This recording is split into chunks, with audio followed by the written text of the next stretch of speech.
كما صليت على إبراهيم وعلى آل إبراهيم إنك حميد مجيد اللهم بارك على محمد وعلى آل محمد كما باركت على إبراهيم وعلى آل إبراهيم إنك حميد مجيد رب زدني علما رب زدني علما رب زدني علما رب اشرح لي صدري ويسر لي أمري واحلل عقدة من لساني يفقهوا قولي.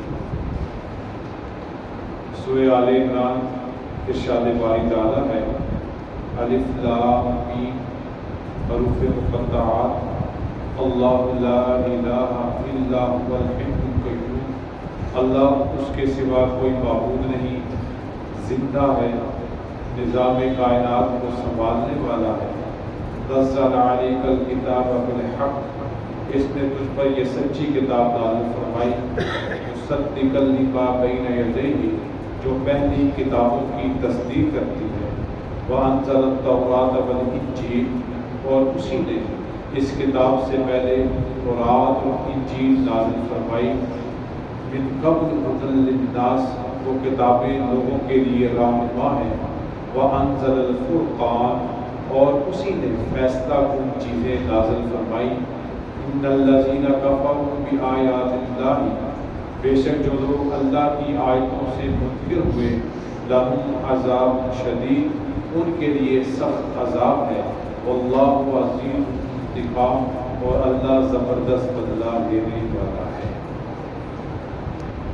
سورہ آل عمران قرآن مجید کی ترتیب توقیفی کے مطابق تیسری سورہ مبارکہ ہے اور قرآن مجید کی ان صورتوں میں سے ہے جو لمبی صورتیں ہیں. اس سورہ مبارکہ کی 20 رکوع ہیں اور 200 آیات ہیں اور یہ مدنی صورت ہے. جیسے کہ یہ بات پہلے بھی کئی دفعہ بیان کی جا چکی ہے، وہ صورتیں اور آیات جو ہجرت مدینہ سے پہلے نازل ہوئی وہ مکی کہلاتی ہیں اور جو صورتیں اور آیات ہجرت مدینہ کے بعد نازل ہوئی ان کو مدنی صورتیں اور آیات کہتے ہیں. اور سورہ آل عمران مدنی صورت ہے، یعنی بعد از ہجرت نازل ہونے والی صورتوں میں سے. اس کا زمانہ نزول کون سا زمانہ ہے، اس بارے میں جو ایک رائے متفقہ ہے وہ یہ ہے کہ اس کی کچھ آیات اور کچھ حصہ 4 ہجری کے بعد نازل ہوا اور اکثر آیات 9 ہجری میں نازل ہوئی. تو اس ضمن میں ہم کہہ سکتے ہیں کہ سورہ آل عمران کا زمانہ نزول 4 ہجری سے 9 ہجری ہے، یعنی کہ ہجرت کے 4تھے سال سے لے کر ہجرت کے 9ویں سال. اس کا نام سورہ آل عمران کیوں ہے؟ عمران تاریخ انسانی میں 2 شخصیات کا نام گزرا ہے. ایک حضرت موسیٰ علیہ السلام کے والد ہیں اور دوسرے حضرت مریم علیہ السلام کے والد ہیں. لیکن یہاں پر کون سے عمران مراد ہیں؟ یہاں سے حضرت مریم کے جو والد ہیں وہ عمران مراد ہیں، کیونکہ اس سورہ مبارکہ میں زیادہ تر تذکرہ حضرت مریم اور حضرت عیسیٰ کا اور عیسائیوں کے حوالے سے ہے. اس سورہ مبارکہ کا شان نزول یعنی کہ اس کی ابتدائی 83 آیات آیت نمبر 1 سے لے کر آیت نمبر 83 تک، یعنی کہ آپ کہہ سکتے ہیں اس سورہ مبارکہ کا تقریباً آدھا حصہ جب مدینہ طیبہ میں عیسائیوں کا وفد نجران سے آیا. یہ یمن کا علاقہ ہے، وہاں ایک قصبہ ہے، بڑا شہر ہے جس کو نجران کہتے ہیں. یہاں پر عیسائی بڑے بڑے ان کے علماء ان کے رہبا یہاں پر قیام پذیر تھے. یہ مدینہ طیبہ نبی کریم صلی اللہ علیہ وسلم کی خدمت میں حاضر ہوئے اور ان کی حاضری کا زمانہ ہے 9 ہجری یعنی ہجرت کے 9ویں سال.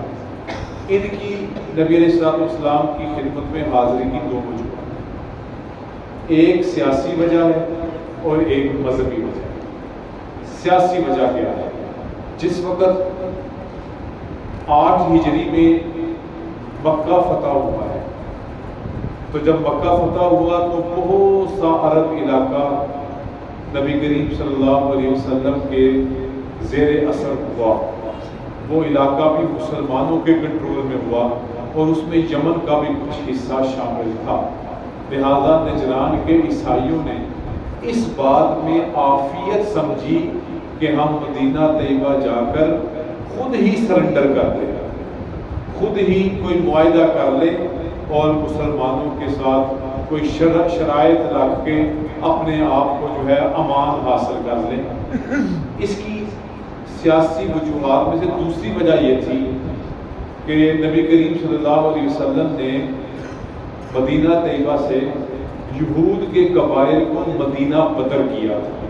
3 بڑے قبیلے تھے، قریظہ، بنو نذیر اور قینقاع۔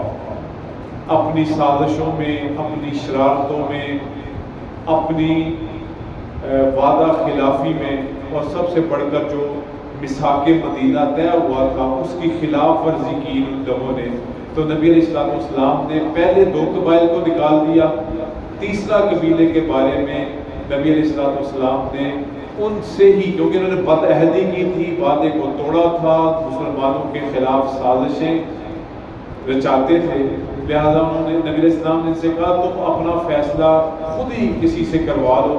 انہوں نے اپنے فیصلے کے لیے حضرت سعد بن معاذ رضی اللہ تعالیٰ عنہ کو مقرر کیا۔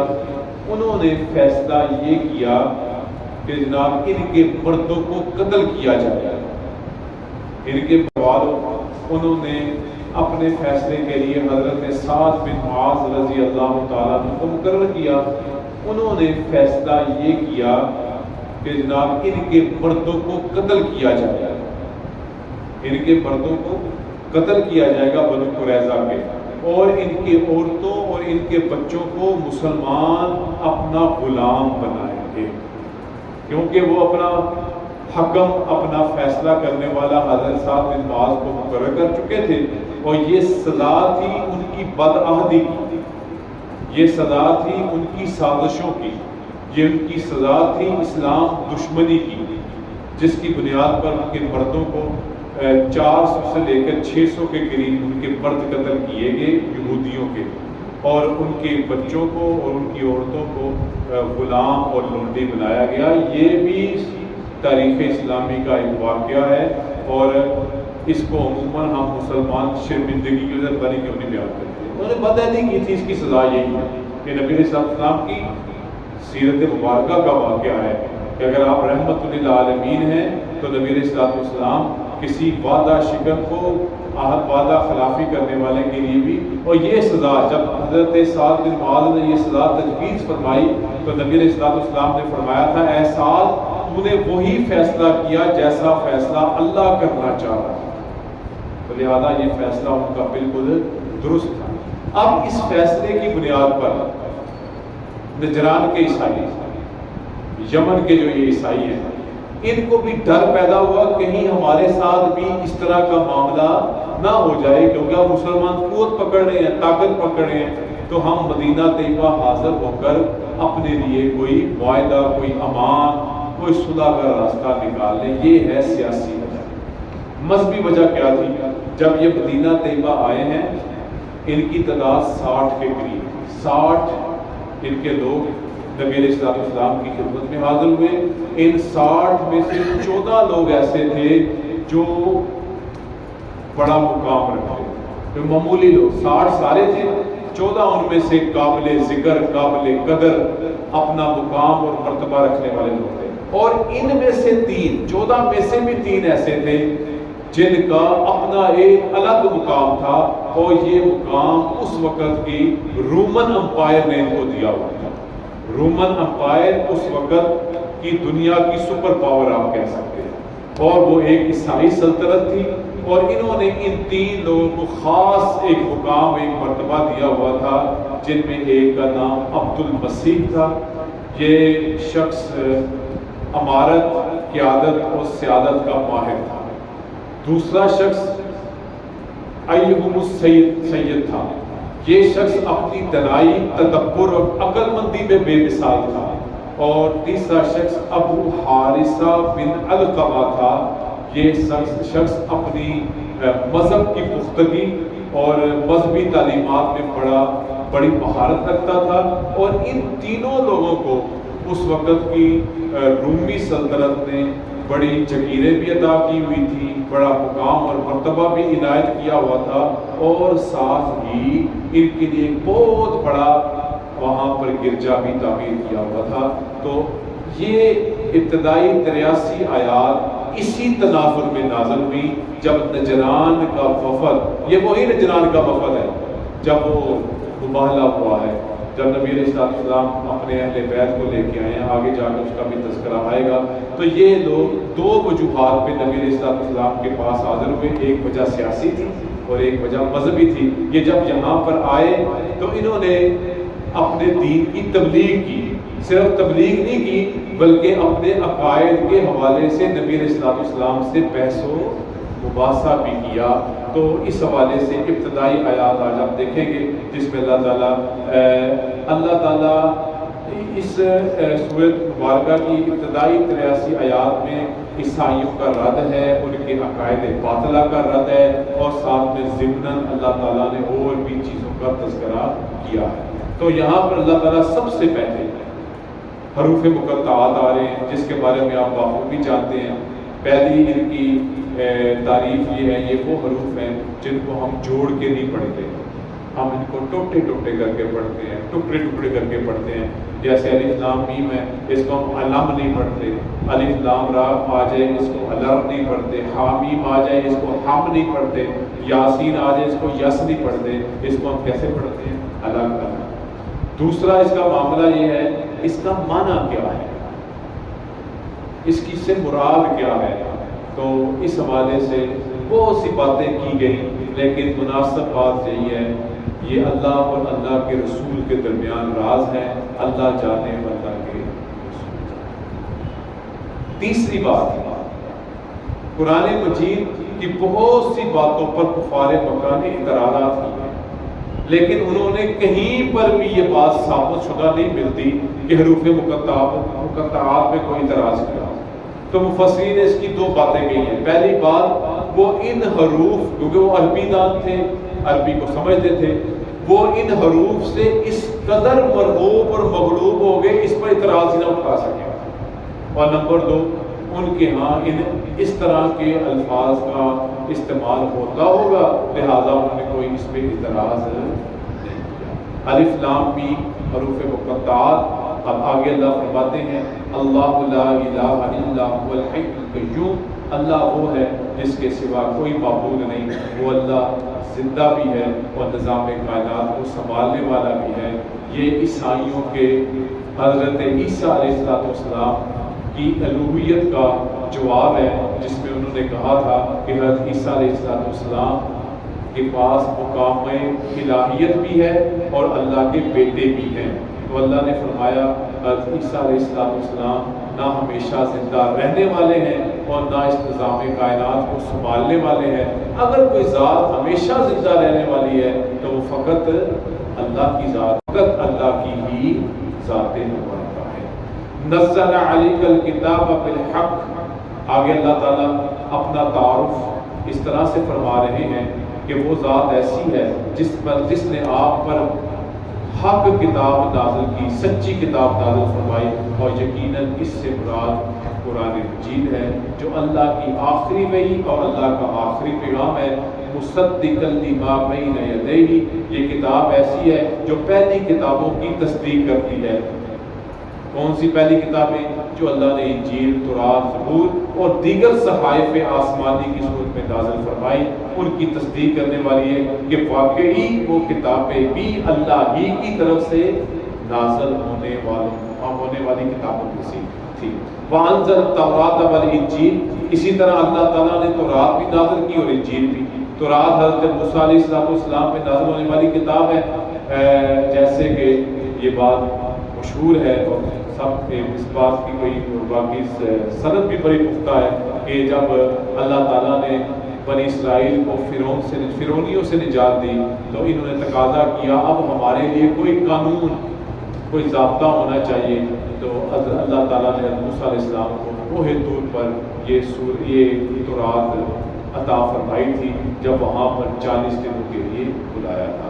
اور انجیل یہ حضرت عیسیٰ علیہ السلام پر نازل ہونے والی کتاب ہے، اور یہ بات یاد رکھیں حضرت عیسیٰ علیہ السلام بنی اسرائیل میں آخری نبی ہیں، اور حضرت عیسیٰ کے بعد حضور اکرم صلی اللہ علیہ وسلم ہی تمام انسانوں کے لیے پیغمبر بنا کے بھیجے گئے ہیں۔ پھر ارشاد ہوا من قبل ھدی للناس، وہ کتابیں لوگوں کے لیے رہنما ہیں، یعنی یہ لفظ قبل بھی اس کی طرف اشارہ ہے، یہ پہلے لوگوں کے لیے ہدایت تھی، اب صرف قرآن مجید ہی لوگوں کے لیے ہدایت ہے اور رہنمائی ہے۔ وَأَنزَلَ الْفُرْقَانَ، اور اسی نے فیصلہ کن چیزیں نازل فرمائی۔ یہاں پہ لاہوری نے جو ترجمہ فرمایا ہے وہ اس بات کی طرف تفسیر کر رہا ہے کہ اللہ ہی وہ ذات ہے جس نے اپنے انبیاء پر معجزات کا نزول فرمایا، کیونکہ فرقان کا ایک معنی مفسرین نے اللہ کے انبیاء پر ہونے والے معجزات بھی بیان فرمایا، کیونکہ معجزہ بھی لوگوں کے لیے رہنمائی کا ایک طریقہ ہوتا ہے جن کو اللہ ہدایت دینا چاہے۔ اور بعض مفسرین کی رائے یہ ہے یہاں سے فرقان قرآن مجید مراد ہے، کیونکہ قرآن مجید کا ایک دوسرا نام فرقان بھی ہے جس کا نام ہے حق اور باطل کے درمیان فرق کرنے والی کتاب۔ ان الذین کفروا بآیات اللہ، بے شک وہ لوگ جو اللہ کی آیتوں سے منکر ہوئے، یہاں سے اللہ کی وحی بھی مراد ہو سکتی ہے، اور اللہ کی قدرت کی وہ نشانیاں بھی مراد ہو سکتی ہے جو اللہ تعالیٰ نے انسانوں کی رہنمائی کے لیے، تاکہ وہ اللہ کو ہی اپنا رب، اپنا معبود، اپنا الہ مانے، وہ نازل کی۔ اور تیسرا اس سے مراد معجزات الہی بھی ہو سکتے ہیں۔ اگر جنہوں نے اس کا انکار کیا، اللہ ان کے بارے میں فیصلہ فرما رہے ہیں لہم عذاب شدید، ان کے لیے سخت عذاب ہے، واللہ عزیز انتقام، اور اللہ زبردست بدلہ دینے والا ہے۔ جو ایسا وتیرہ اپنائے گا، آیات الہی کا انکار کرے گا، اس کے لیے پہلی سزا شدید عذاب کی، اور دوسری سزا اللہ تعالیٰ ان سے زبردست بدلہ لے گا ان کی اس کوتاہی پر، ان کے اس کفر پر، اللہ ان کو چھوڑے گا نہیں۔ تو آج کے لیے 4 آیات انشاءاللہ سورہ آل عمران کا یہ سلسلہ آگے چلتا رہے گا۔ اللہ تعالیٰ ہمیں قرآن پڑھنے، سمجھنے، اس کو عمل کی توفیق عطا فرمائے۔ وآخر دعوانا الحمدللہ رب العالمین، الحمدللہ رب العالمین، والصلاۃ والسلام علی رسول الکریم۔ ربنا آتنا فی الدنیا حسنۃ وفی الآخرۃ حسنۃ وقنا عذاب النار۔ ربنا اغفر لنا وارحمنا وانت مولانا فانصرنا علی القوم الکافرین۔ وصلی اللہ تعالی علی خیر خلقہ محمد وعلی آلہ وصحبہ اجمعین۔